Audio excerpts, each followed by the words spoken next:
Bakarama. Your waifu is shit. To be fair, your waifu is always shit. Not just on Bakarama, but everywhere at all times. But we're the people who want to let you know. Indeed. Your waifu will always be shit. But it's up to you. Did you say Bakurama again? What? No, I said Bakarama, you fucking asshole. I swear to God, Cameron. Wait. What do you think he said? Yeah. He's thinking I'm saying Baku. Baku. I think he's saying B-A-K-U. I think it's actually your Skype lag, because I said Bakarama. No, whatever. Yeah, if I heard you, I just heard great radio. yeah, blah, blah, blah. I think it's the Skype. Either way. Welcome to Bakarama, everyone. Hi, how you doing? My name's Luke. How you doing? This is Bakarama. How you doing? It sounds so weird with the reverb on the Skype. Yeah. It's Well, you're still muted, aren't you? I'm still muted, but I can still hear me through that mic. Yeah. Skype's weird. And all of you through that mic. Yeah. Because we're all... I'm listening to a Skype version of the conversation we're having in the same room. You see, it's great because I don't hear any of it. All I hear is Cameron's call. How? Because you're getting it through the call. You're muted, so I don't get the reverb back through me. You're picking up the reverb through the Skype call, so I don't hear anything. So I'm the only one who's... Yeah. Screwed. Okay. That makes sense. So... Not only am I going to have my broken speaking, but we're going to have my broken speaking on top of me trying to process things through the other ear. Yeah. What? Cameron's typing, and it's hurting my brain. Yeah, Cameron, No, I'm not. Dude, I'm not typing. Yeah, you are. you were adjusting something then. Oh, I probably moved forward a bit. Yeah. Oh. Alright, so...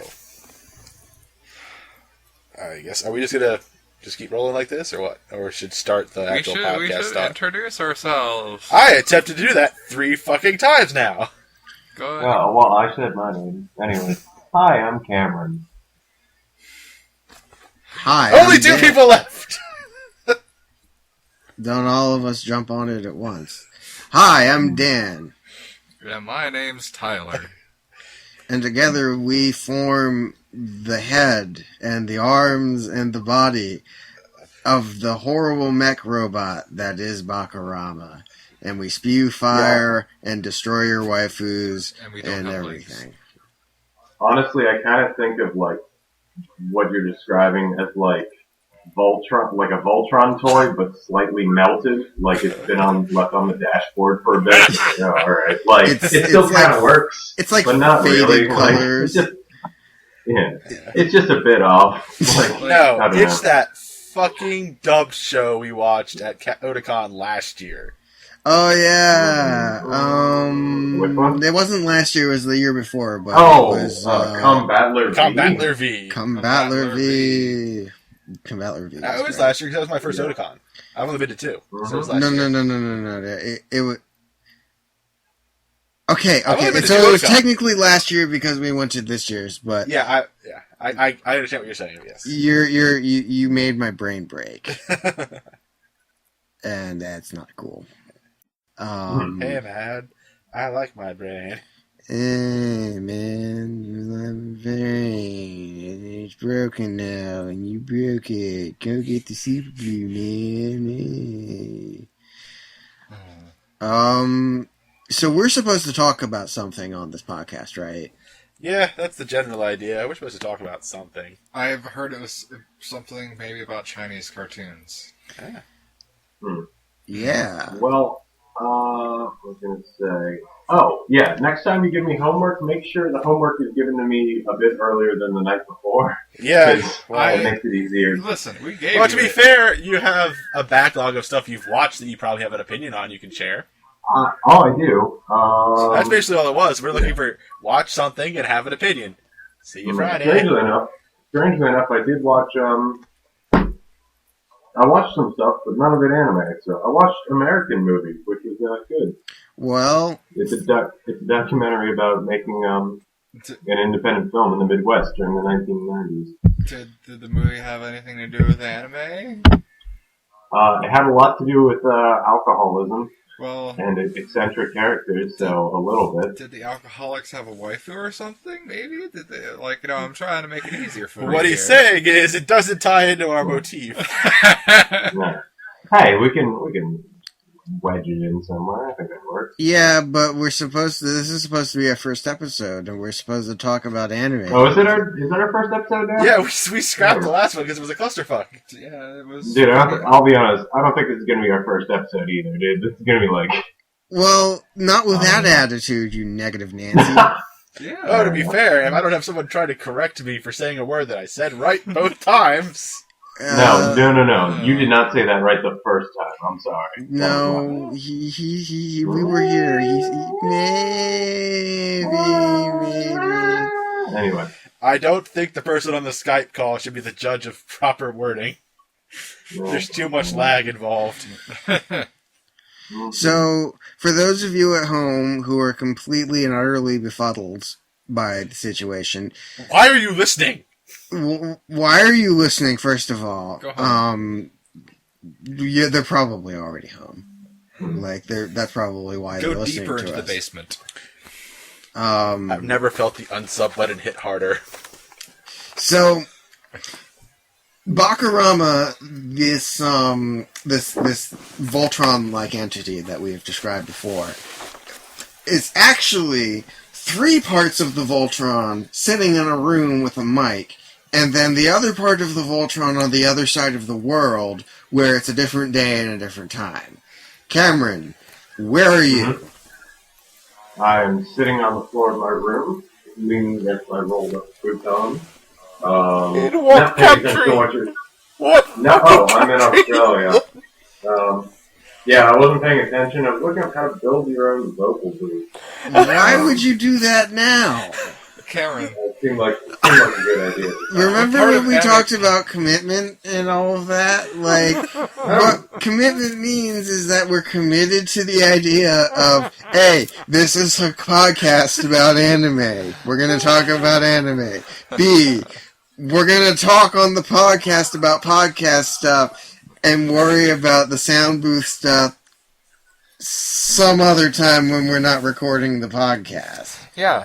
I don't know. I mean, kudos on you for doing your research. Yeah. That's cool and everything. I It seems lot doable. That's what I'm thinking. Well, I guess at least we're trying. I bet It's you a guys thing. came here for It's anime, something. didn't you? So I'm just gonna go ahead and start. Yeah, go for it. I think, Cameron, you're the only one who hasn't seen any of Iron-Blooded Orphans, have you? No. Here's the new Gundam. Oh yeah, you were talking about last time. And I like the idea of the Gundam being a generator. That's about it. I just don't remember much else. Yeah, well, and by last time you mean the secret thing that we're never going to release to the public. We'll call it a secret show. The secret. And we'll It's so release it on our secret, we'll never 900th release episode. it. Yeah. No, the Don't worry, guys, you'll be 666th episode. Yeah. Something I was horribly disappointed towards. Actually, you know what? You know what I do have to talk about? Totally cutting off Daniel for some reason. Is it Iron-Blooded Orphans? Because it should be Iron-Blooded Orphans that you're talking about. Well, it was actually, I went to PAX Australia, and actually had not technically anime, but, a lot of nerd-related culture. Cameron, you are single-handedly, trying to destroy everything that Bakarama stands for. This This is why we can't have nice things. This is why we will never defeat the evils, the evil robots that they send to us every week. We use all of the wrong attacks. Iron-Blooded Orphans, Look, Listen, we we're not gonna all... get this YouTube money if you keep on doing this. Cameron So you need uses to- confusion. Bakarama is confused. Yeah, okay. Cameron uses Yeah, confusion. it It was super effective. Did you watch any anime while you were at PAX Australia? No, but I did see some anime people. I got a pretty sweet Fallout 4 mask for free. Of the Bolt Boy. Was the Fallout 4 mask of an anime girl? No, I mean, hey, maybe. I don't know. I haven't seen that many anime. Is there a sweet anime girl in Fallout 4? I don't know. No. I had a guy try and convince me to join this Bitcoin. Cameron, talk about scam. anime! Oh my god! Okay, well, start. Well, you start. Iron Blooded Orphan. Go for it. We've been talking for 10 Anemic minutes and we or- have yet or- to discuss anime at all.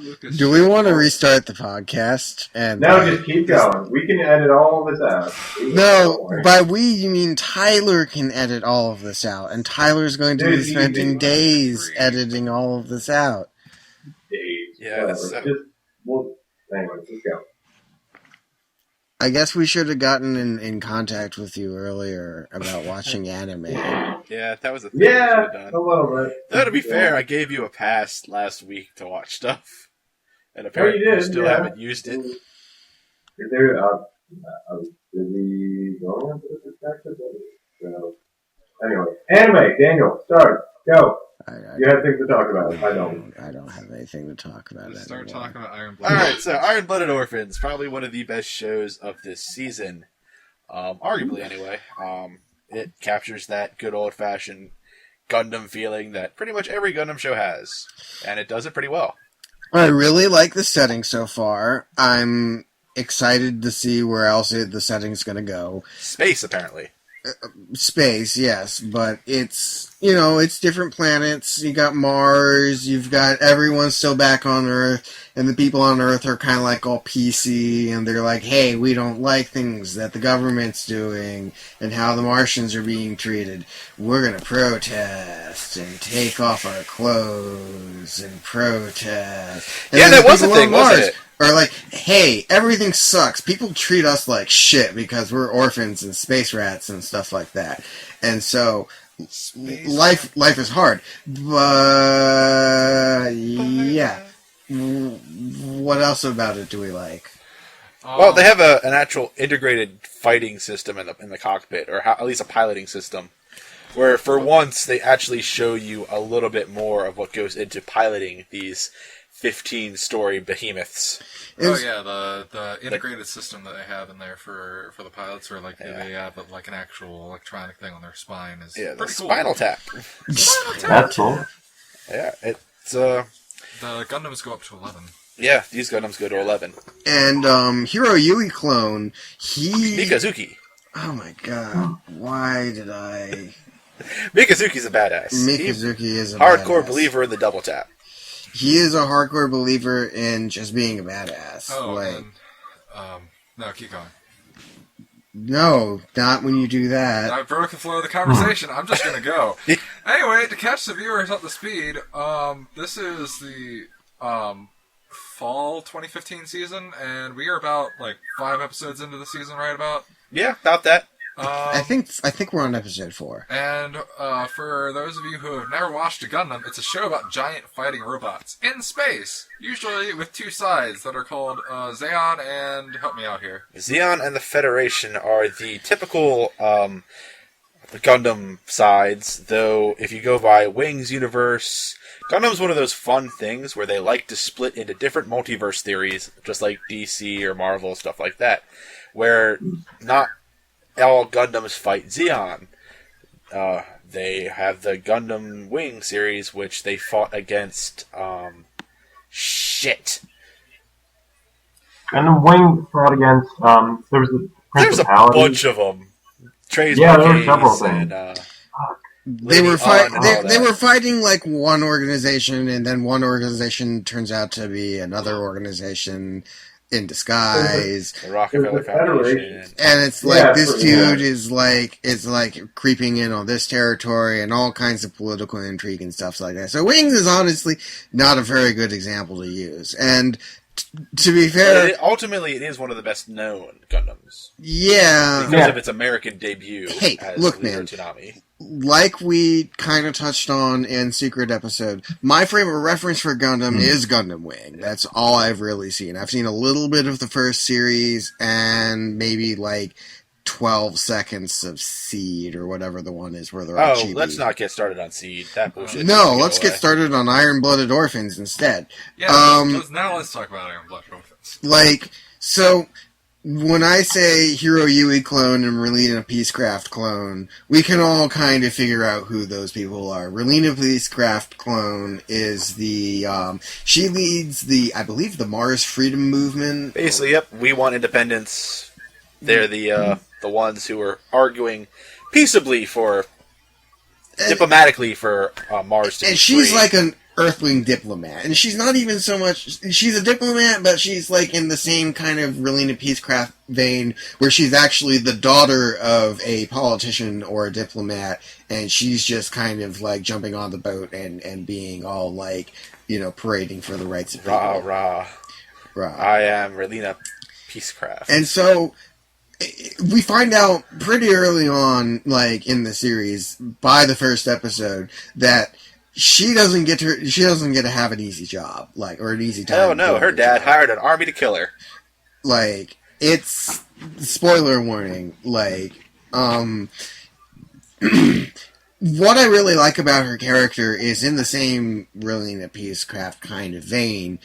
She's a strong character, like, she's strong-willed, she's still a believable, like, this is a young girl in the position of a adult diplomat, doing a really good job of it, but still being kind of a child and inexperienced in life. Like, that comes off very well in this series. Like, everything that this series sets out to kind of, like, show and accomplish, it does a very good job of doing it. Like, I can cut over to, in that same vein, I really like the art style. I really like the way that the mechs are rendered in CG, because it's finally we have a series where it's really good CG.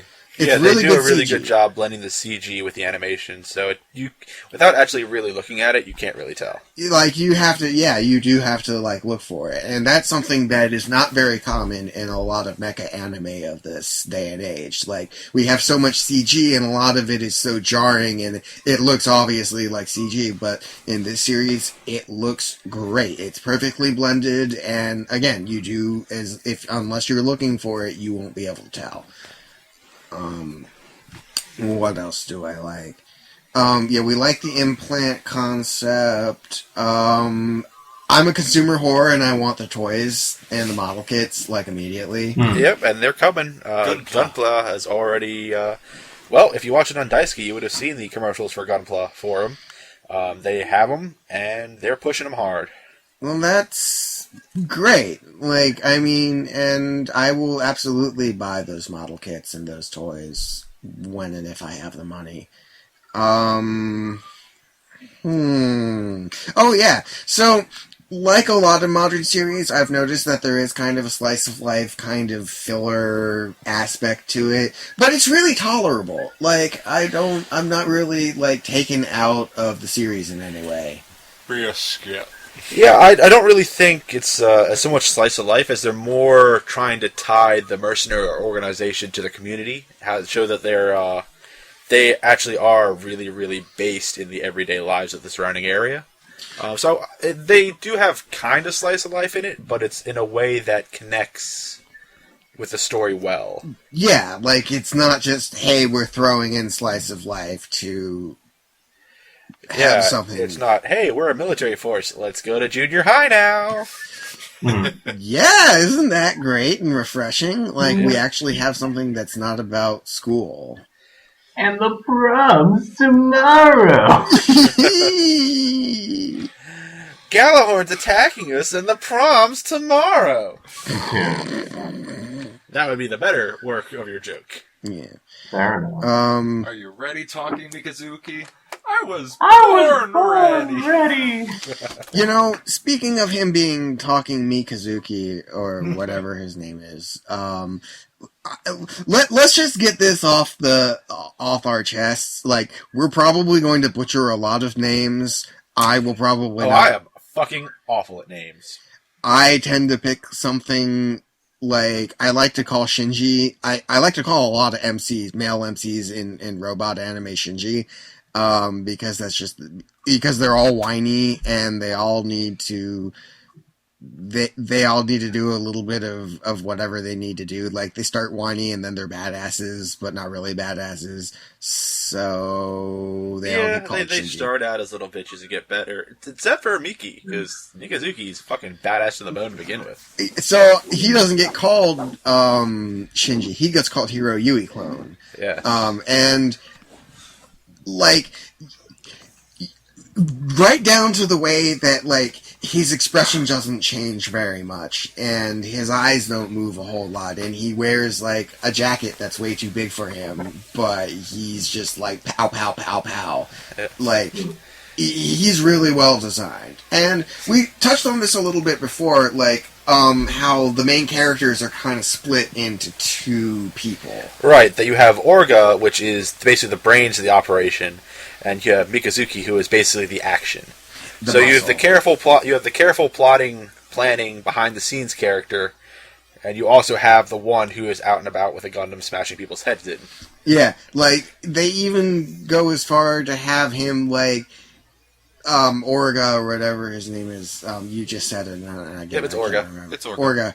Orga, like, he has this plan, and he's like, oh yeah, Mikazuki, he's probably gonna go along with it, but just in case he doesn't, this and that and the other thing. But as soon as he goes up to him, he's like, I haven't even heard the plan, and I'm already on board with it. You just told me to go. That is a total, if anyone's ever seen the movie The Town, that is a total Ben Affleck to sidekick carrier.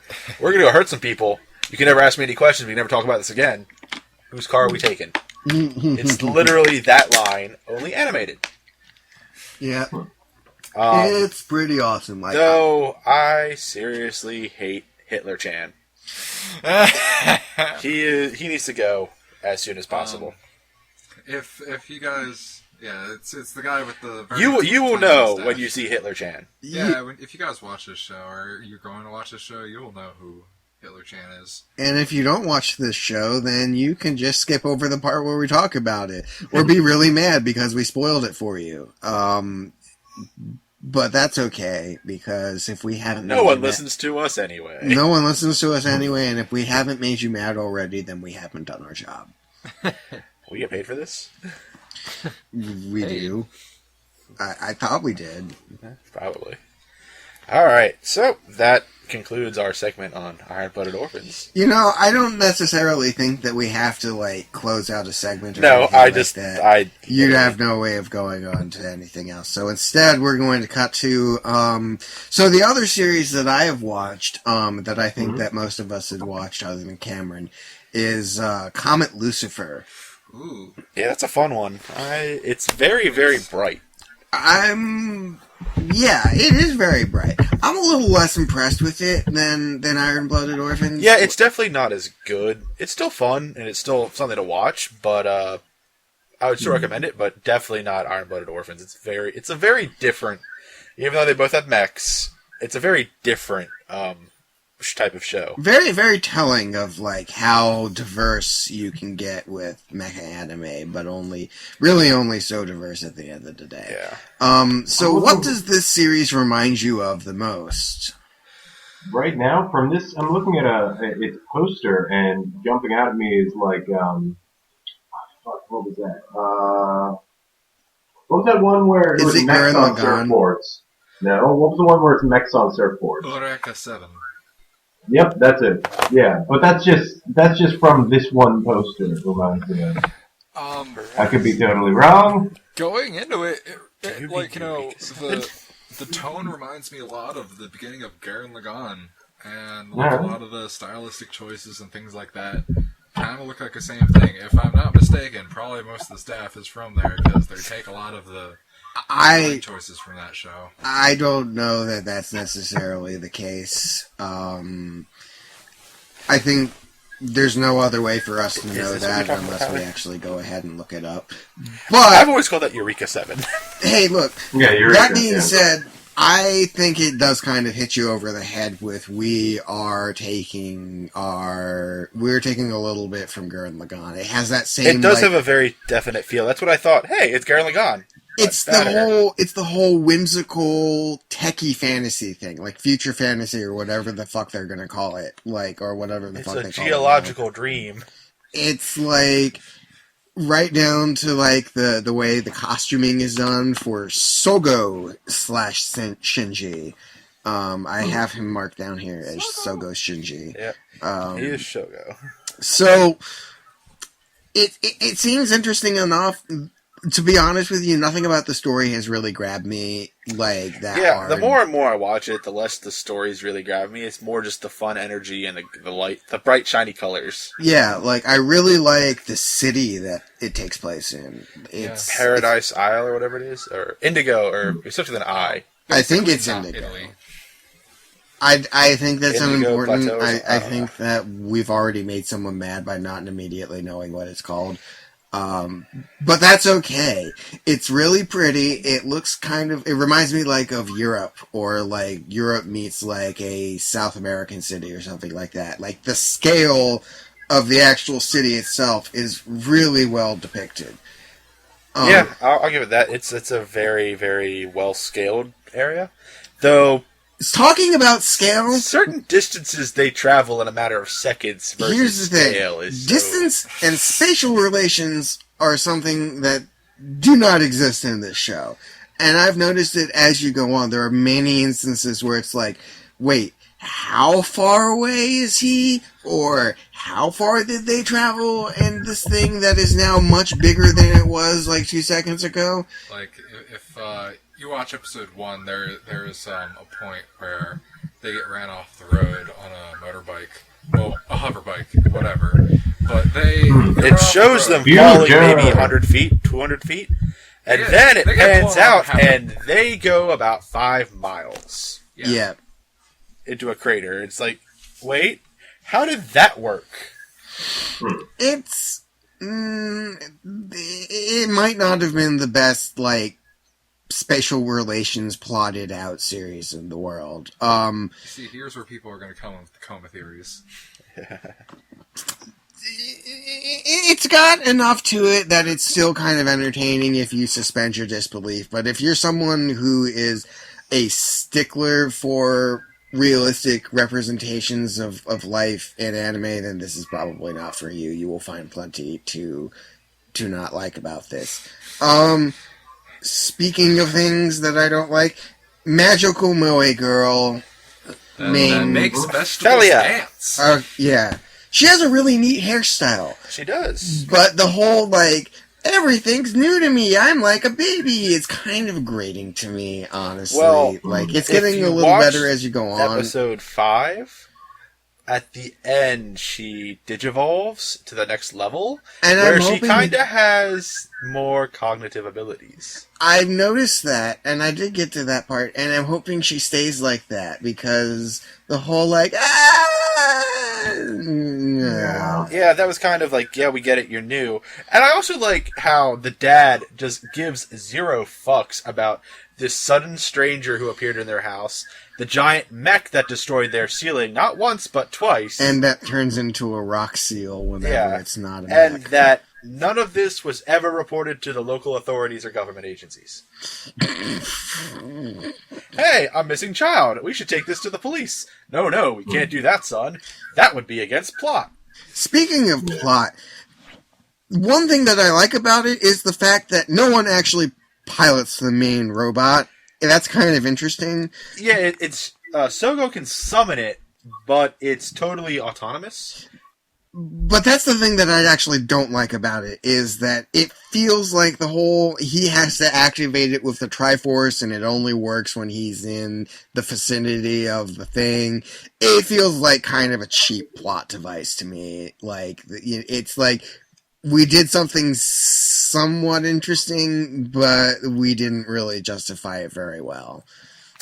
Well, the way it looks to me, and I'm not disagreeing with you at all, because it is a very simple plot point they used, is the way they wrote it is that somehow in the beginning in the cave, by Sogo being the one that caught Philia, or what protected Philia during the robot struggle, he was granted the quote-unquote protector's power, which would be the Triforce. So therefore, he is the protector of whatever they're calling her. It's the Lima or whatever it is, or the Lib something is the government's I don't referring know. to They her. call her a number of different things. Yeah. Moe Stone. Yeah, basically, he is the protector of the Moe. So he controls the gift. I mean, the mech is there for him to command to protect her or whatever. Yeah, but you've noticed he hasn't really been commanding it, though. Like, he just kind of, like, his Triforce mark hurts, and then the thing turns into a giant mech, and then it just beats the shit out of whatever mech or giant thing it needs to beat the shit out of, and he doesn't tell it to do anything. It is really fun, though, when he does that, and it's just kind of like, big O, showtime, and, like, Yeah. I can't, honestly, if there's a memorable track that plays when they battle, I don't remember it, but... Must be It's must be just not kind that of- memorable. It's kind of generic orchestral music. Like, Yeah, it's yeah. But generic it's- orchestral B. When these guys animate mechs fighting, oh my god, do these guys animate mechs fighting in this show? The They really really do. The mech fights are pretty cool. Like, Yeah, they do put a lot of work into that. I'm not super thrilled on the mech design, but I can live with it. yeah, there's just, I actually think it's kind of cool that at least they're, like, not all of them are bipedal. Some of them have, like, multiple limbs, and Yeah. that's kind of nifty. One thing I find interesting is, up until the last episode, the opposing forces, they're not really the bad guys. They're just the government being sent to retrieve something that was basically taken from them. They're not, until this last episode with crazy psycho knife dude not being able to understand orders, and kind of operating his own way. Wait, is it a dude? It looks like a girl to me. It's draw a girl, call it a boy. Okay. Yeah, basically, it's one of those. The voice actor's so ambiguous that it can go either way. Pretty sure it's a dude. Could be wrong. It Just looks 'cause I like it think has... the name they used in the beginning was a male name, I think, is the only reason I was going with that. But it looks like it has boobs. Like, not big boobs, but, like... It's possible. I just decided to see it as a boy. It might be a girl. I don't know. I guess it's whatever your imagination wants it to be. Like, Drawn ambiguous. Don't ascertain gender. you Millions of dollars. either way, if you want a knife wielding something to draw as your waifu and pin to your wall and look at and masturbate to, then it's whatever you want it to be. And that's what's important. Speaking of waifus, it's like they didn't even try to hide the fact that, like, the real reason they put moe girls in anime is so that otaku can, like, drool over them secretly or not so secretly, or have a figure of them or something. Yeah, like have we that not realized they there's not too much worship otakus in do their in secret? own strange Garden baffling Indigo. field way. Garden Indigo is the place. Garden Indigo. Indigo, as in the color. Indigo. Okay. Cool. More Creeper character. Chan. Creeper Chan is creepy and sick and gross. Creeper Chan. You mean, rich dude who really wants what's her name to be his wife. The guy with the hat who's like, ooh, the moe girl. Oh, yes, no. I'm gonna watch dude her. who should never be allowed out of someone else's sight. Yeah. Yeah, him. him. It's like they didn't even try. Like, here he is. This is like drooling creeper otaku dude, and he is absolutely gonna drool all over moe girl and be really kind of rapey. Like, did they not see that? Did they not realize that they should, I think they did it on purpose, to be honest with you, and I don't know what it's a comment on necessarily, but it's still kind of, like, disconcerting, and I don't know, like, I think that as Hayao Miyazaki put it, the sexualization of little girls is kind of I know it's a cultural thing, or there's something going on there that, like, is it really just money, or is there something, like, artistic about it? Well, what do you think? You see, Yeah. Go ahead.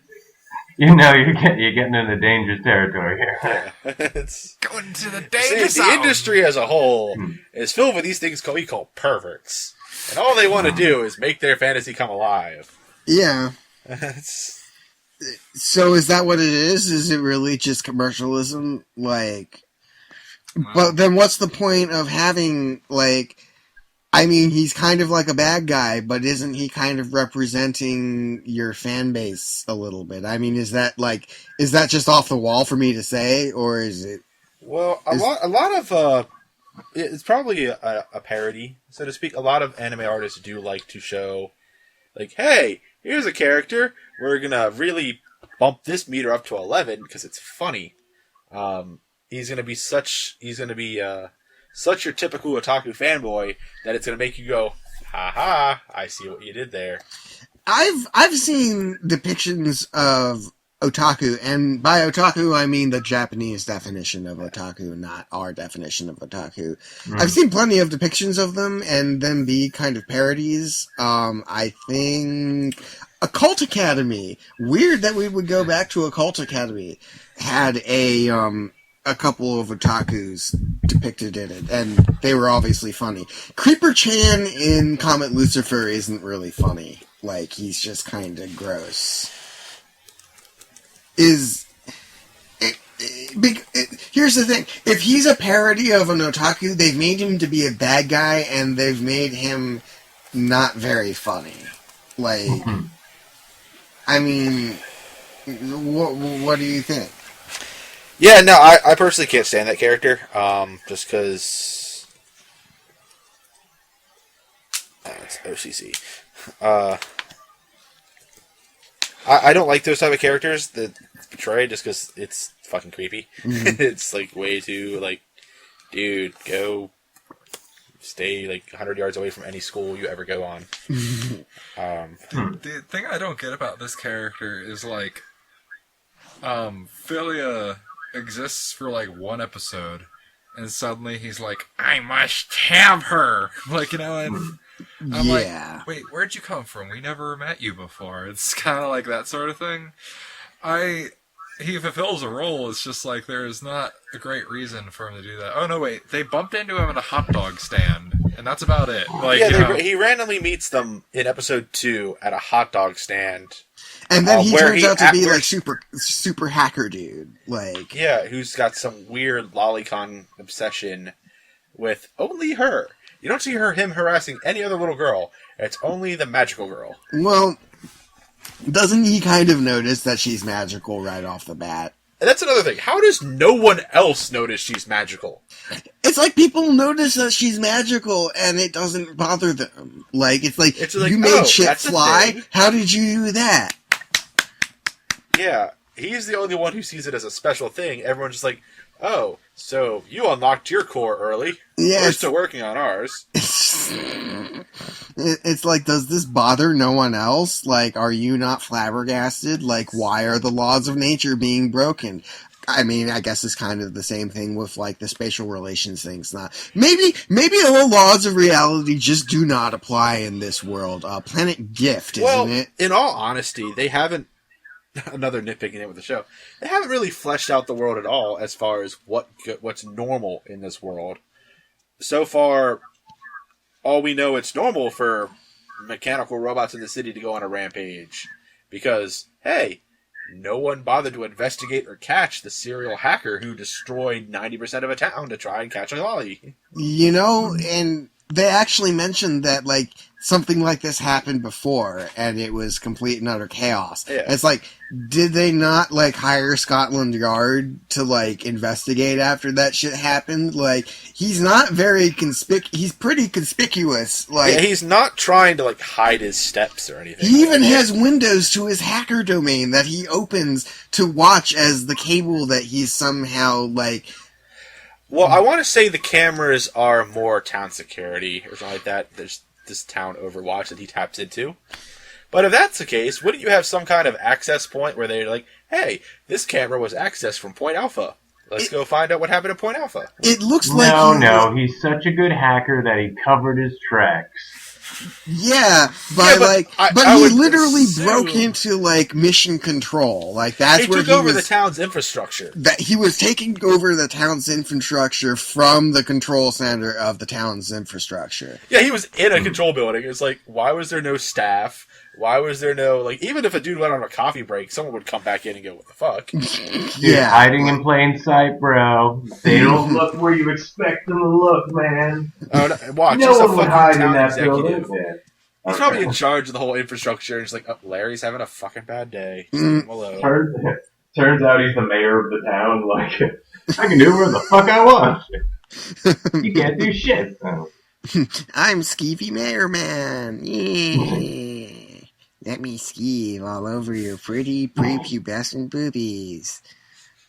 The more and more I think about this show, this episode's not getting posted, right? I was blinded by the color palette they chose. It looks really pretty for the most part. It kind of falls to that whole, like, the CG looks like it's CG and doesn't look like all of the other stuff. Yeah, it's the more and more I think about it, the less and less thrilled I am with it. It still started off well, and it's still kind of fun to watch, and I'm going to keep watching it, but it's not the greatest thing I ever saw like I thought it was at first. I'm kind of, like, interested to see if it becomes more of a train wreck as it goes on. Like, I know that's kind of sadistic of me, but that's the entertainment value that I want to get out of the series, honestly, from this point. I'm really hopeful for this one. I honestly think that it's probably going to turn out actually really well. I think they're waiting to do, like, to unveil something unless it really does become Monster of the Week-ish. I feel it's going to be a strong 7, maybe an 8. Yeah. But I don't think it's definitely going to reach the 9 or 10 level. Yeah. To be fair, there's not many that will. But, okay, man. What? I just think it's funny that you actually think about like the point value that you're going to assign it before you finished it. Like the point value almost seems like arbitrary to me at the end of the day because, well, at least just for me, like I don't really look into a series of like how many points am I going to give it at the end of the day? It's like, was there some kind of entertainment that I got out of it? And if I really had to put a number to it, what number would it be? Like, well, I have to point out, the majority of my shows on my list are all 7 or 8s. So, I mean, that's pretty much my standard, like, rating for a typical show. Yeah, I mean, I tend to not watch, I'm not going to say I don't watch shit, but, like, if I tend to look up lists, so my average is usually pretty high. Yeah. Average, mean score 8.1, so take that as you will. I have followed the series before, so mine kind of stays around 6 because I will drop some shows that I absolutely hate. I will, depending on how much time I've invested. If I've made it over halfway through the show, unless it's utter garbage that I cannot watch, I will bite that bullet and just power through that thing to finish it, hating every minute of it, but I will finish that show. because at that point it's like You're already invested. You put the time in, you might as well finish it. Yeah. Yeah, I like can relate to that. putting a season and a half in a show, you kind of need to finish it. I did that with Orno Emoto when like I kind of realized it was going nowhere. Oh yeah, you said that, yeah. It was terrible, and I had to watch Yasuga no Sora just to get the bad taste out of my mouth. You know, I'm looking at my list now. The lowest score I've given an anime is a 4. You haven't 4, 1 4, 1 5, handful of 6s, mostly 7s, 8s, 9s. Well, largely 8s. Jesus. If your lowest is a 4, you just haven't seen things yet, Cameron. You haven't seen No. anime burning off the coast of Orion. Well, that's the point. I just kind of like, if I start it and it's shit, I just stop. Like, Don't watch it. yeah, the lowest I've seen, Yugo the Negotiator, which was just kind of stupid. Hmm. Fair enough. Alright, score. But yeah, I'm really big with scoring myself. I use it as mainly a tool for I watched this and this is the opinion I had on it at the time of watching it. Yeah. And usually I'll go and change it later because some shows really grow on me. Like Oh, that's kind of sad. Anohana really grew on me, and other shows like that. What was it again? Princess Mononoke really grew on me. And grew into a 10 after I watched it again. Oh, Princess Mononoke's fucking fantastic. Oh, dude. great! Yeah, definitely. Absolutely perfect movie. Perfect Blue. Perfect Blue was like a 7 when I first watched it, and then it turned into a 10 once I kind of understood what was happening. Yeah, Perfect Blue is pretty good, man. Yeah, so I'm looking at my list, and my lowest is a 5. Okay. And my lowest score was a show called Blade and Soul. I attempted to watch this steaming piece of shit, and I got so far in it that it was one of those shows that, nope, I've put too much time into this, I need to finish it. So I guess this is our bad anime segment. Yeah, the lowest. Yeah. I know this out off the top of my head. Lowest I've given a show is Dragon Ball GT. Wow. And then followed by my next lowest rated anime, Shinjiki no Kyojin. Oh, fine. Nice. That one is a 5 as well. So So that one I could probably change because it kind of changed my idea. It wasn't that bad. No, it wasn't that bad, but it was definitely not that great. I actually gave Dragon Ball GT a 1. Big Dragon Ball fan, but not as big a fan. I want to preface this with the fact that I love Dragon Ball Z's abridged series. yeah, there's really no denying. I have that. Dragon Ball Z as a 6. So I guess because- this is what this has devolved into. If we want to talk about low scores, my lowest is a 3, and that's what I gave Oblivion Island, Hakara, and the Magic Mirror. That's the English title because I don't speak Japanese and I don't feel like I want to butcher their beautiful language. Yeah, I was really unimpressed with that. Through and through, I didn't like the animation. I thought the idea was it had a lot of really cool ideas, but it's it squandered everything that could have been really cool about it. And to be fair, it's kind of like a really young kids movie, so I don't know what I really expected to get out of it. But Wait, which one's this? This is Oblivion Island, the Haruka and the Magic Mirror. No, I never saw it. It's a CG. It's like a CG kind of Alice in Wonderland kind of thing, where she goes down the. It's like if you took Spirited Away and Alice in Wonderland and maybe The Borrowers or something like that, and kind of threw them all together in a really poorly done CG, or a CG that's just kind of really jarring and didn't make it really interesting. That would be what this movie would be. Okay, interesting. Slightly boring. Yeah, all right. The next lowest score I gave that is something I can actually talk about is Gyo. I gave that. I gave that a 2, and Cameron highly disagrees. Dude, hold on. Let me see where Yo is. It is on there. Yo.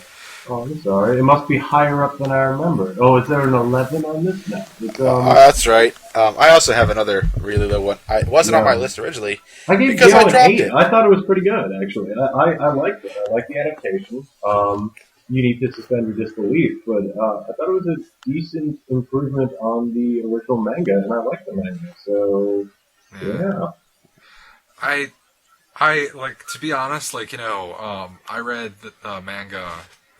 There was a bit of difference in time between reading the manga and reading watching the movie, and I just felt like it was kind of really poor. The movie adaptation just in general. I felt like not a lot of things really mattered. It didn't really grip me. The best part was kind of at the beginning of the cabin where, Gashunk, the shark comes through the door. Oh, yeah, that is pretty good, yeah. Just for Gashunk, indeed. yeah, the Gashunk shark. For reference, I love me some Junji Ito. I could. Oh yeah, I, good stuff, man. I've read his mangas all day before, like literally, like from getting up to going to sleep. Like, really great stuff. It's just I didn't like that adaptation all too much. What don't you think you liked about it? It just didn't grip me. It like when I don't care, that's the worst thing a show can really do is when they have me not care about what's going on. I can relate to that. Like, looking at this list again, I actually gave, I think it's called Vexil 2077. It's another CG animated thing where it's kind of like if Ghost in the Shell and Dune were a thing, but were really, really crappy. And I gave that a 2. So, for pretty much the same reason, because it's like I didn't care. Yeah, there's a lot of shows that I've probably started and just watched halfway through a first episode and like, I don't care. And they've never made it to my list because I haven't cared. Yeah. Like, I'll sit there and watch a show, watch like half an hour of it and go, I'll never continue the show. And just erase it from my mind. We will never know what I actually think of as far as the number goes for Squid Girl because I got so sick of the squid puns by the second episode. You gotta be squidding me. That sounds like a show for me. Yeah. I'll be honest. I had a lot of fun when we were driving back from Otakon trying to come up with various squid-based puns. I enjoyed that a lot. I don't know. As always, I'm just gonna disagree. Like, Squid Girl is actually really funny. It's like I like Forcoma based stuff. Like it's just really funny. Just like a really lighthearted show. Some of the segments, like one segment in particular that I keep trying to show people, but everyone says that it's kind of terrible. Is this one where Sanai has to give up her love of Ikamusume. And she kind of goes through these illusions of it, and I really like how is Ikamusume, is that the name of someone or is it a thing? It's the name of Squid Girl. It's Squid Girl. Why wouldn't you just say Squid Girl? Oh, because I watched the sub, and I'm just so used to calling her that. I watch the sub of everything, and I don't know names. Yeah. Okay. I don't name well. Shit. Yeah, I remember you showed me that. I remember you showed me. So I think we've all found that Tyler's taste is shit. Well, to be fair, Tyler also really sold this episode as like this really dark twist in a normally funny show, and like we all watched that episode. Well, Dan, myself, and Tyler did. And it's like it was slightly dark, but not like. I don't know, you described it like she's suicidal and going to put a gun in her mouth kind of thing. Like, I don't know, it was a bit different. What are we talking about now? I think we're still talking about Squid Girl, I think. Squid Girl, Squidly Diddly. When I showed Cameron and another person this episode of Squid Girl, and they didn't like it. I didn't say that she was suicidal or anything. I just said it showed the effects of loss that can happen to somebody. I liked it a lot. It just kind of struck a chord with me. I know that it won't with everybody. It's just I try to share an experience that I liked with you guys. If you want a good show that does experience loss really, really well, watch Charlotte. Really? Yeah, actually, about episode 7 or 8, they have a really good episode that deals with that. And not spoiling anything. I'm not gonna spoil it, but it deals with that, and I think it's done really, really well because it shows what happens to someone who took someone for granted and loses something, and then just the whole mental collapse of it. Yeah. So they did that really, really well. I really like the show. I wish it had gotten a 24 episode season instead of a 13, because the last couple episodes were really, really rushed. Because they had to do everything they wanted to do basically in 2 seasons. I heard that was from someone else where it's I really like the pacing of it, and then they just kind of the last 3 episodes are just here's an entire season in one go. Yeah, it's weird. I thought it was still, even for being squished, I thought it was still really, really well done. For the most part, I know Tyler didn't like the characters, but I Like, actually did. I thought they were all assholes. Well, yeah, but Tyler, everyone's an asshole. Yeah, I know. It's just I want to give it like a fair go now. Like I did watch one more episode, like in between us watching it, and like this. So I enjoyed it. I thought it was really well written, and the more you watch it, the more the characters kind of soften, I guess, in your eyes, so to speak. yeah, like when well, hopefully this still isn't spoiling anything, but when the female lead starts talking about her brother, like it kind of does, like kind of change your view of her in her eyes, because there's quite a few of those moments where it'll make you like rethink what you think about the show. It's still not spoiled anything, but yeah, like she kind of starts out as Smug 2.0, and like she. I hate how Smug is not Smug anymore. That bothers me. If you guys don't know, we're talking about Shinoa. Shinoa from Seraph of the End. Seraph of the End, which we can get into if we want. The original Smug. Yeah. I've not seen this series. I think I've seen one episode and was just not impressed. Fair enough. You saw that first episode and we're not impressed? That was, like, for us, the quintessential, like, best opening episode I felt ever. like you could make that first episode into a movie and it'd sell. Are you guys being like, sarcastic? No, because it, like, nailed, like, every, like, thing that a first episode needs. It did really well. Like, it's that in the first episode of Anohana. Yeah, about that. Which I agree. showed Dan and Cameron and they didn't like. Yeah, so it's not that look, here's again, the thing that you confuse about that. It's not that we didn't like it, at least for me, it wasn't that I didn't like it, it's just we just that didn't like it to the level that you liked it. You brought it up like this was the greatest single opening episode of an animated series, like, ever. Well, and fair enough. Do you know why I keep trying to sell stuff to you so hard? Is because if I don't, you guys never get interested in it. If I could just be like, hey, watch this thing I really enjoy, like, and you guys were like, okay, like I wouldn't do that. Like I just let you kind of to prove Tyler's point. Hey Cameron. Yeah. Have you watched The Gamer's Dorcas Rising yet?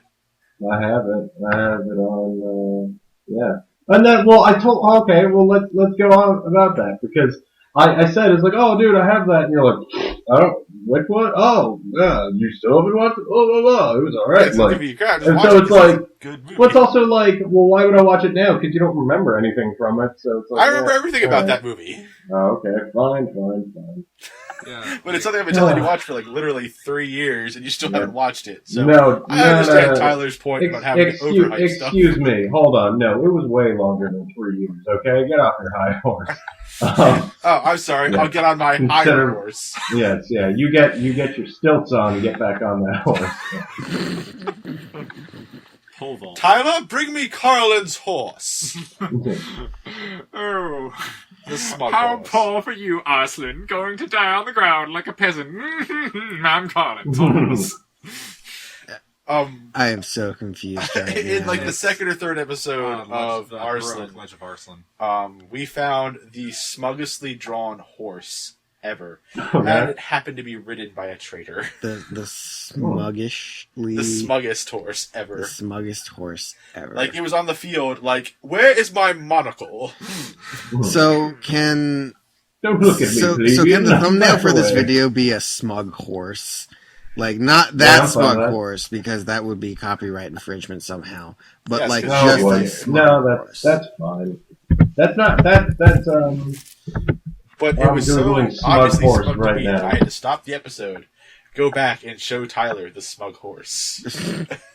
That's funny. Because, like, that horse is the smuggest horse that ever smugged. I'm seeing a bunch of smug horses. Yeah, I'm kind of looking at one right now. And then I said, cats are pets for poor people.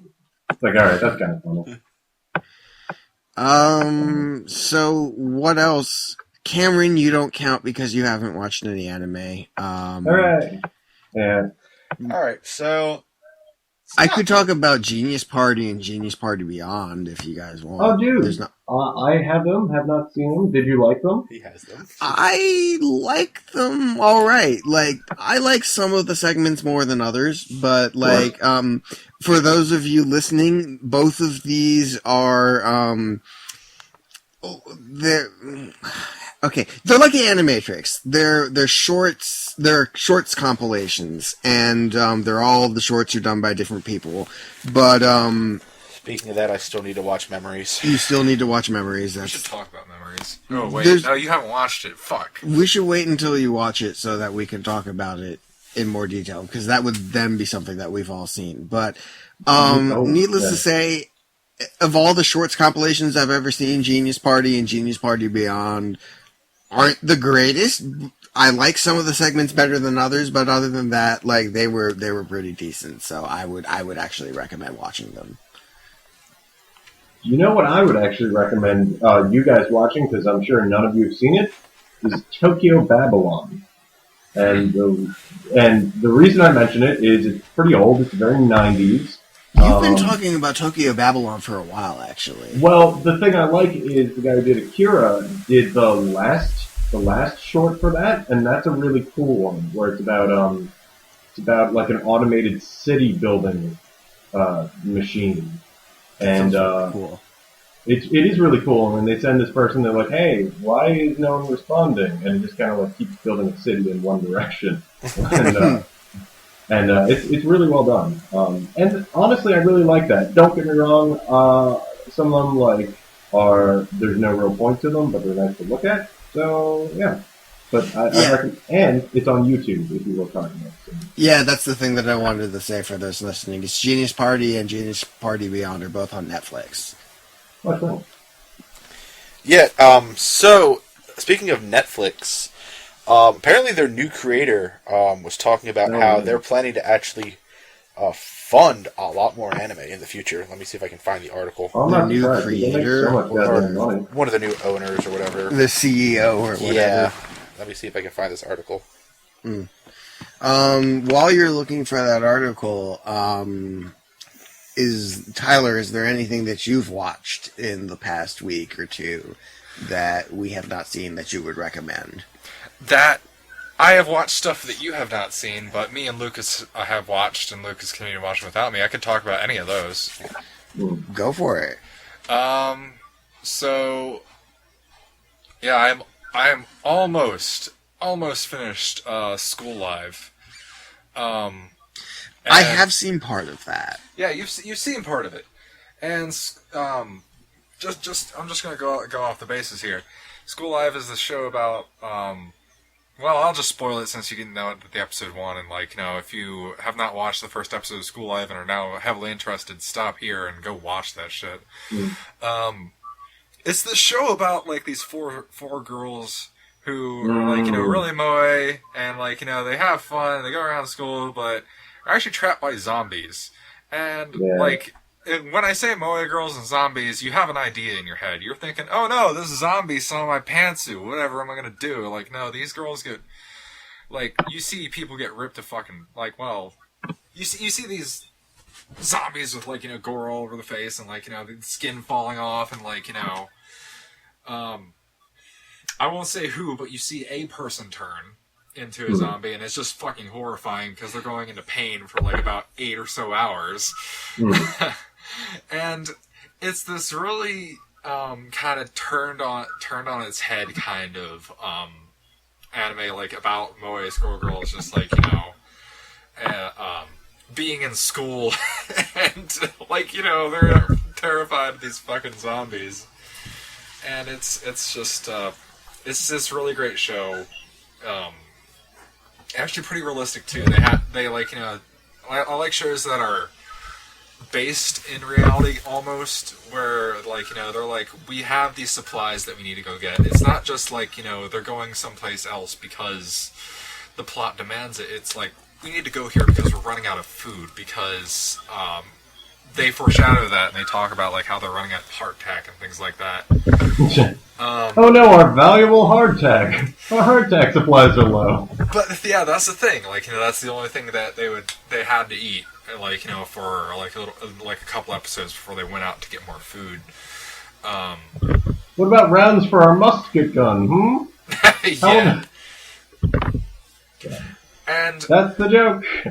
it's this really good, really smart show. I'll even say it's smart. I've even started like reading the manga because of this, and the manga is an entirely different animal because they had like this guy has so long to draw these pictures from like in the manga. So when things get horrifying, shit gets really real. Like you see the absolute terror in these young girls' faces. They go from moe to like Junji Ito, like 0 to 60. Okay. Yeah, we saw the first, I think it was 2 episodes together. I'm at 11. Okay, well, I really like the 2 episodes I saw, and actually, admittedly, I think going into the series, even knowing a little bit about it, I think that was a better, maybe it's a shit, but like that was a really good first episode because I remember we were like, wait, isn't it supposed to be about zombies? And like, we must have clicked the wrong thing or whatever. We're watching it, like, it's another classic. Oh my god! Like, it was actually a really nice twist. They did a really good job on that first episode twist. Yeah, because I honestly thought, like, you guys were leading me on when we watched this. In all fairness, Tyler, you were totally shitting on that show with the whole first episode. Yes, that was funny, yeah. Because, like, I thought when the zombies showed up, like, it would have been like that one episode of Supersonico where they're on the, like, where they fight the zombies. And, like, it's just going to be like, oh, God, it's going to be this for, like, it's going to be like the zombie sees my pantsuit. But no, like, oh, my God, these zombies. Like, they're...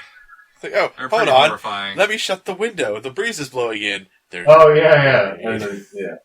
And it's just like shattered glass. Just the window. Glass falls on her. That setup was really what I agree. It was really good. And if nothing else, like, I only watched the first 2 or 3 episodes of that show. I might go watch more of it just because I really liked that first episode, to be honest with you. Like, it does seem to know what it's doing and to do something a little different. Like, yeah, like, I was burnt out. Like, I'm pretty burnt out on the whole school thing, but it did make it kind of interesting. Like, yeah, I completed that show, but like halfway through, I started to lose interest in it.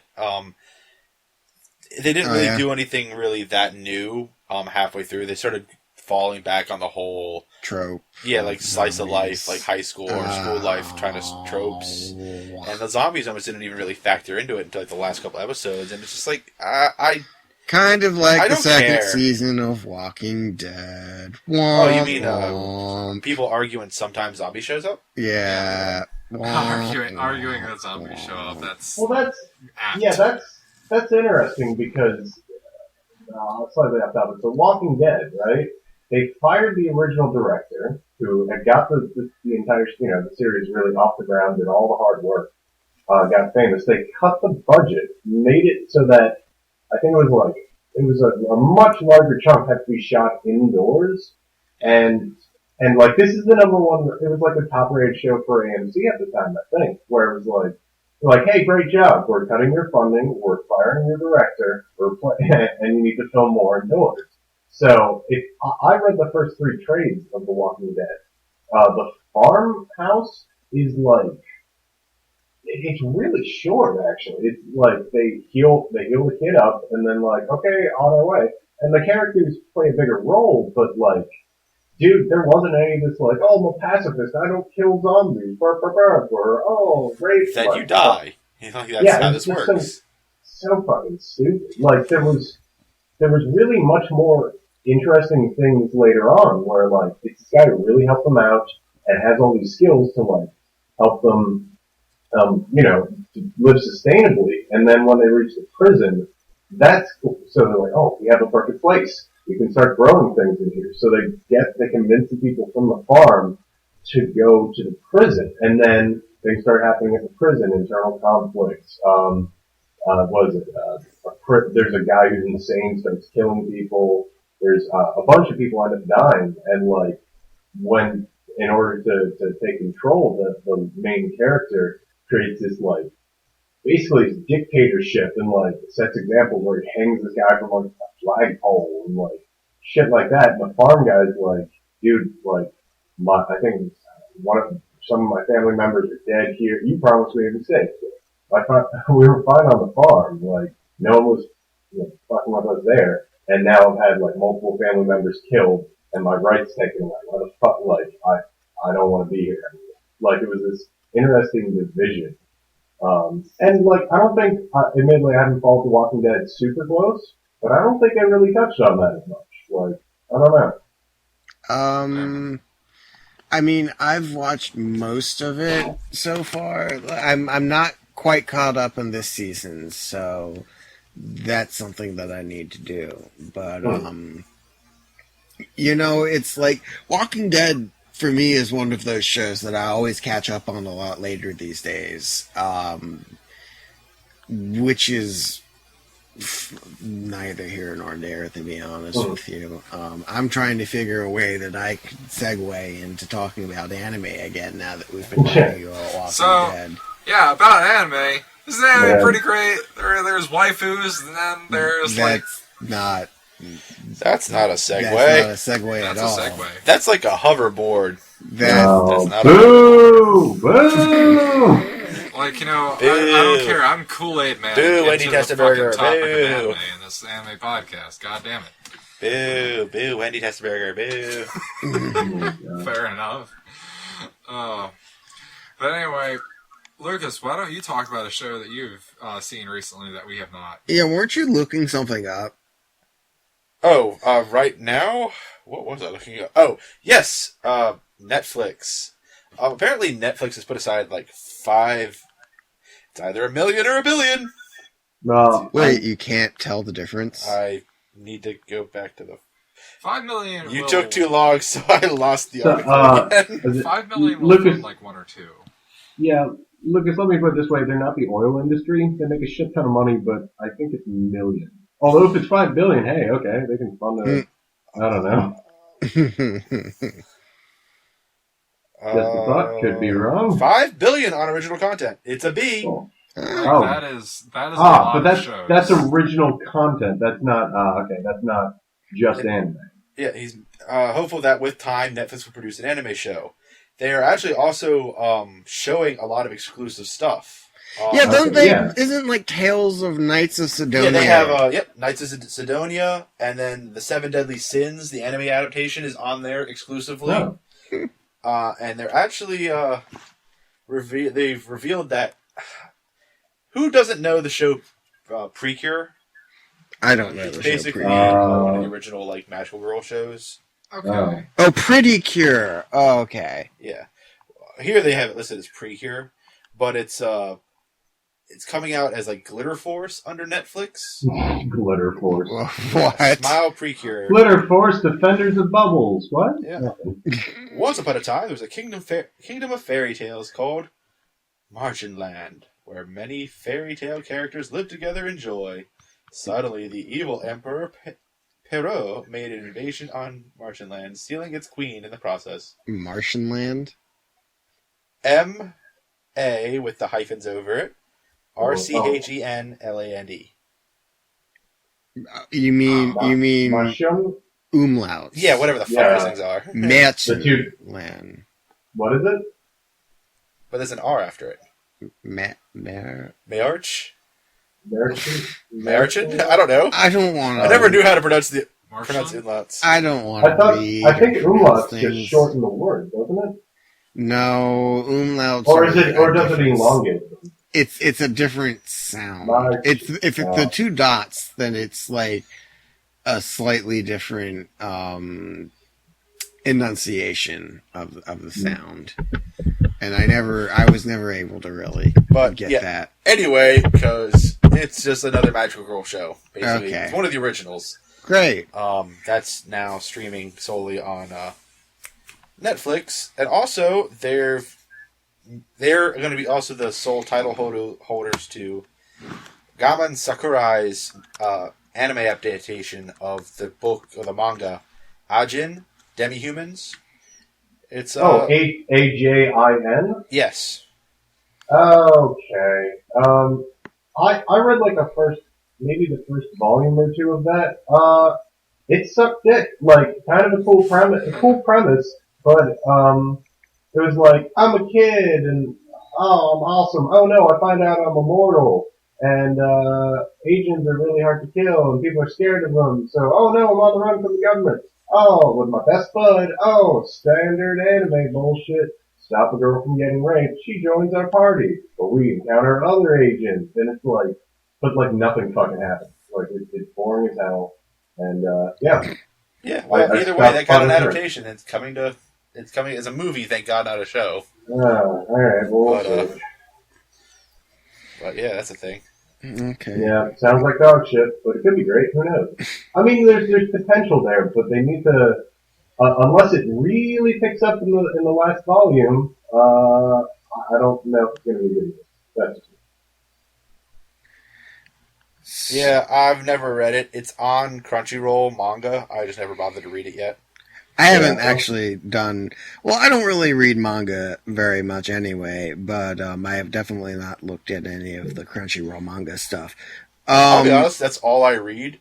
They've got a decent selection, and they keep adding new stuff into it. So, not gonna lie, they've got some good stuff, and I enjoy reading it, and it works 90% of the time. So just as a quick interjection, not to cut you guys off, but we have been going for an hour and 16 minutes. Yeah, so we should talk about whether we're going to wrap it up here in a little bit. Yeah. Yeah, we'll probably wrap it up in the next 10 minutes, because the first 10 minutes is like basically unusable. Yeah. Well, I noticed that, it's interesting, because we weren't doing that great for a while, but then once we kind of warmed up a good bit, the flow got a lot better, I noticed. Yeah, we did good on the flow. We still bounced around a lot. Oh, well, I think that's just kind of what you do on podcasts anyway. Yeah, but I think we did a better job than last time, because we would bounce from topic A to topic B to topic C, back to A, back to C, back to, like, it was fine in the sense of, like, this was better. At least we were bouncing from topic to topic, but we weren't going back to the original topic for a few words and then going back, you know? Like, yeah. I thought this went better. Yeah, no, this worked out. This worked out pretty well. We just need to work on, actually focusing on anime in the beginning. As far as editing, there's only a little bit at the beginning that I could maybe, shorten. Like, put, like, a little 5 minutes later, I'll kind of card up and then we could go into our thing. Yeah. Well, perhaps we should close with recommendations for next week. Right. By next week, if you are a listening audience out there, me, Tyler, and Lucas will have seen the new Ghost in the Shell movie. Yep, we're going to go and watch that debut in theaters. It'll be interesting. I really wish they actually had an actual title, not just Ghost in the Shell, the new movie. Yeah, it's a little confusing. Ghost in the Shell, the quest for more money. I would actually honestly take that as a working title versus nothing. I'm really, really, really, really hesitant to be excited about this because part of me is worried that it's not going to be very good. Just because there hasn't really been a feeling that it's going to be like the last half of Arise and the first half of the first movie just jammed together with a little bit of new content. Well, we will see. That, but I feel there's going to be a lot of influence from Arise because that was the last series they actually did. Well, that's what this is supposed to be kind of coattailing on, is like it's a couple of years after the events of Arise, or at least what I was led to understand is that the extra 2 episodes that they stuck into Alternative Architecture, which is, of course, the rebranding of Arise into a series instead of a hour-long OVA series of 4. So they did add new content to that? Because I stopped watching Arise as a series once it was just rehashed OVAs. As soon as I figured that out, I stopped watching. Apparently, there was 2 episodes that basically constituted a new hour-long OVA segment that's supposed to bridge the events of Arise with the new movie. Alright, I'll have to try and find and watch that just because I literally stopped watching Arise once I figured out it was the OVAs just redone as series. Yep. I just literally finished watching this an hour ago. Why would I rewatch this? I'm gonna go look. I think they're probably on Funimation because Funimation has both the OVA and the alternative architecture jammed into one entry. By the way, so it's confusing. They do shoehorn a lot of stuff in like that, especially like first and second seasons are all usually jammed under one category. To be fair, I thought it was kind of like, why did you have to make a series out of the OVAs and not really add any content except for, like, we're just going to add an extra 2 episodes? You could have just made one more OVA. Yeah. They could have, but the problem is they probably rake in a lot more money from TV series versus OVAs. Because not living in Japan, I don't know, do the OVAs actually get TV airtime? Or No, no, the entire idea of an OVA is this original video animation for those of you who are not in the... I knew what it stood for, but I didn't know whether they actually got TV stream time or whether they just... they come directly out to video. So that's probably what they did. They probably just put that stuff out there for the TV series for them to do it. Now that I've actually thought about it. The OVAs probably didn't sell well. I don't know if it's that they didn't sell well or if they're just like, hey, let's make some more money. Because you'll notice that they do that with anime a lot, where they like take a series and make abridged versions into movies and release those. Basically, or they'll do what they did with Escaflowne, have a 13-episode TV series, and then make a movie out of that 13-episode TV series. That's literally what I was just talking about. Completely different than the TV series. So I would actually recommend that if anyone who has watched the TV series of Escaflowne and gone, I don't want to watch the movie because it's going to be a condensed version. While that's true, they've actually changed enough stuff to make it worthwhile to rewatch the movie. Okay. It's really sad because I grew up really loving the Visions of Escaflowne TV series. Yeah, and I recently attempted to rewatch it. The art style was so old I could not watch it. I kind of like that old art style. I really enjoyed that TV series. I just couldn't watch it anymore. Wow. I mean, well, you're, like we touched on in the secret episode, like, you're a stickler for animation. I am an animation snob. Well, I like that we're calling our shitty first episode our secret episode because it's an episode that's never coming out. Yeah, you know, there was a lot of great things in that secret episode. There was, but it's a lot of shit. Gotta stay in the vault, I'm afraid. Yeah, I'm gonna have it as a DLC. I'll charge $19.99 for it, and like everyone that buys it will get a special hat. No, what you're going to do is you're going to charge $19.99 per audio track. You have to edit it, and you have to sync it, but we'll sell you each audio track. It's the wrong head. You get to listen to Cameron's raw audio of him rolling it. Well, anyway. All right, so you're probably going to cut that out. That's pretty much the show. Join us next time while we... Well, wait, what are our recommendations for watching next week, other than keeping up with the shows that we've already watched? Do you know what I actually want to watch? What do you want to watch? What do you want to watch? Yeah, sorry. Well, okay, you remember we started Terror in Tokyo? I was not part of that. Well, why don't we restart that? Because that's actually a pretty fast-moving, and it seems interesting. It's a single season anime series about a group of people doing terrorist attacks in Tokyo. But why are they doing it? And, I know what you're talking about. I do not know if that's available on any of my streaming stuff. It was at one point. I seem to remember, I think it might have been on Funimation. I think so we too, can check that and figure out if that's the thing we're going to do at a later time that's not on the podcast. But other than that, Lucas, you should watch Memories. So maybe Yeah, we can I do talk need to about watch Memories that. next week.